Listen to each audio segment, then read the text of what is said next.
An old friend of mine, Seth, posted a song on Facebook. He said, "This reminds me of a specific time period and a particular person." That song, Poison by Belle Biv DeVoe, as in, that girl is poison.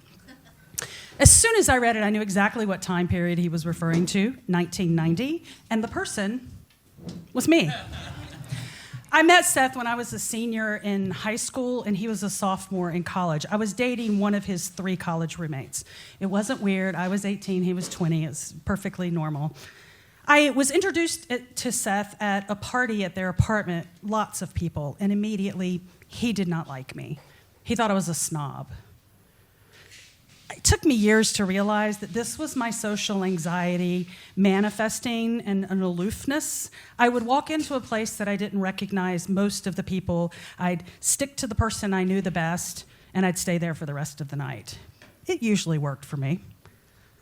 But Seth's immediate judgment of me really put me off because I thought I was the opposite. I thought I was a social butterfly who made everyone feel like a friend, but clearly I wasn't. And also, I learned I'm not fond of people not liking me. But the longer I dated his roommate, Todd, the more Seth warmed up to me. Okay. For those of you who knew I was married to a Todd, I was trying to change the names in this story to protect the innocent. It's not the same Todd. Okay, anyway. Damn it. I wanted to at least get that one right. So anyway, the longer I dated Todd, Seth warmed up to me, probably because he didn't have a lot of choices. I was there a lot. But he and I still had some hurdles to overcome. Seth had a red Honda Prelude. He loved this car, and he absolutely refused to let anyone, including himself, eat or drink anything in it.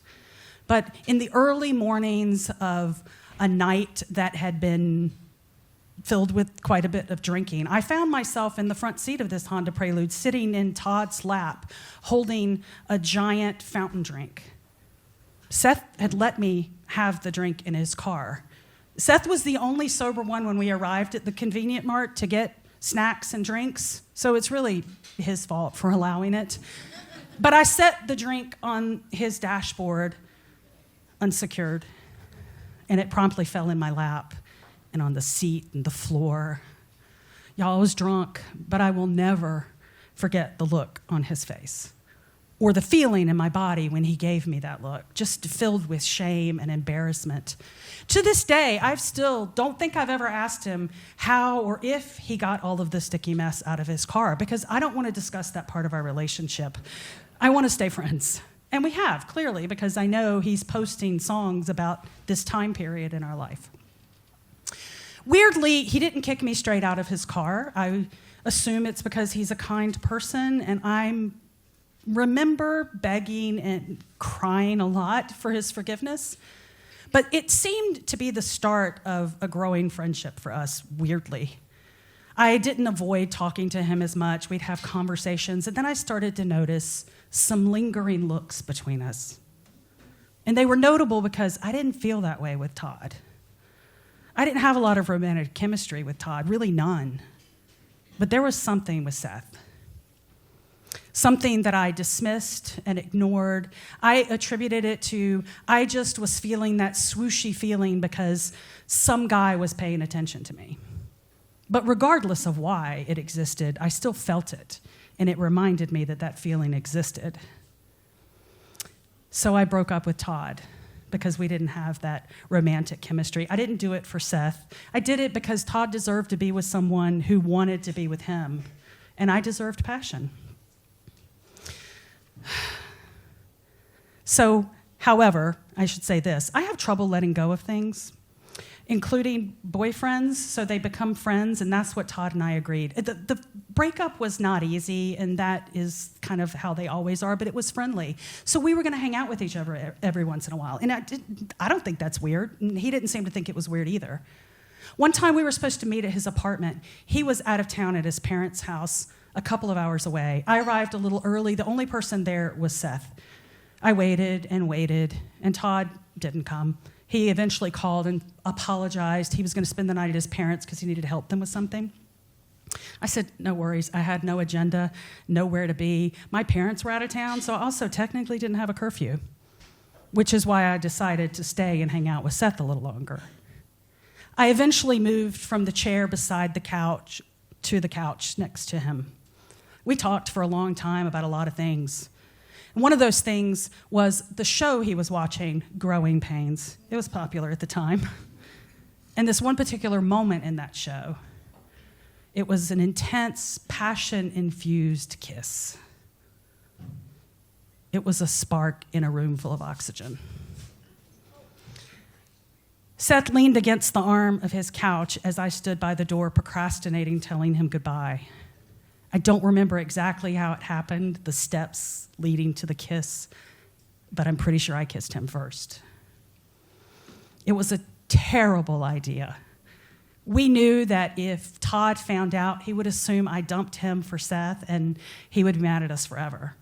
So we agreed. Nothing else can happen. Nothing. I left the apartment, drove 45 minutes back to my house, the whole time thinking about that damn kiss and how it felt, because it felt everywhere. I called Seth when I got home and told him I had gotten there safely because it was really late. And then I invited him over because my parents were out of town. What Todd and I lacked in the few months we dated, Seth and I more than made up for in just a few hours on my couch that night. It was incredible and official. We were seeing each other behind Todd's back. Our passion-filled sneaking around moments were wonderful. They were exciting, but also lovely. I felt a lot of joy during that time in my life. However, Seth had a front row seat to how Todd was processing this breakup. I didn't think it was a good idea we tell him right away that we were seeing each other. I didn't see Todd long enough. I thought for sure, I didn't matter that much. Surely he'll find someone else to move on to, and in a couple of weeks, we can tell him and it'll all be fine.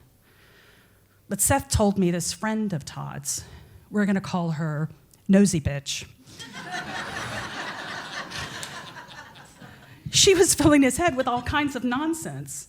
Gloria didn't really want to break up with you. She's just playing hard to get. Don't give up. That bitch even convinced him to drive 45 minutes to deliver me a can of chicken noodle soup when I was sick. I didn't know chicken noodle soup could fuel shame so much. All of my little sneakaways with Seth were darkened by the fact that we knew we were lying to our friend by omission. So we were going to tell him. It was especially bad for Seth because he was living in the house with it. And we were right. He didn't believe us. He thought I dumped him for Seth. The roommates didn't invite Seth along for anything anymore. None of them believed him. I heard the despair in his voice when we talked, feeling all that guilt from a betrayal that they were painting to be much bigger than it actually was. On April 1st that year, Seth called me, and he said, I can't do this anymore. I remember the date, because I thought it was an April Fool's joke. A cruel one, but no, he was breaking up with me. For a guy who was likely never going to believe we were telling him the truth. But he wanted to salvage the friendships, at least try. But I, at the time, did not understand why or how Seth couldn't or wouldn't put me first. What we had was incredible. It was short, but it was a lot and intense, and I just didn't get it. Now, I realize that a guy who puts pre-existing bros before new hoes, to put it crudely,